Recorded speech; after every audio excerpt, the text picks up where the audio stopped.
എനിക്ക് അറിയേണ്ടത് താങ്കളുടെ വളരെ ഇഷ്ടപ്പെട്ട താങ്കളുടെ കുക്കിംഗ്, താങ്കളുടെ ഫുഡിന്റെ ഭ്രമം എല്ലാവർക്കും അറിയാം.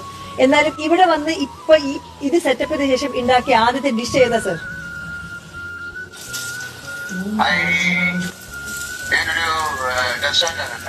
ആണോ?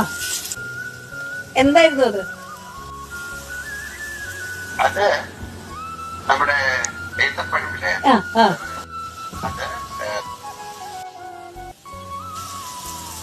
പിന്നെ ഗ്രേറ്റഡ് കോക്കനട്ട് ഹണി, അതിനെ പ്ലാൻ ബോയിൽ ചെയ്തിട്ട് ഐസ്ക്രീമുമായിട്ട് മിക്സ് ചെയ്ത് എല്ലാം പറഞ്ഞെടുക്കുന്നല്ല.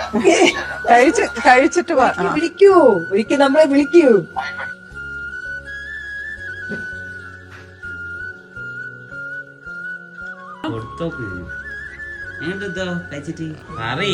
അടിപൊളി.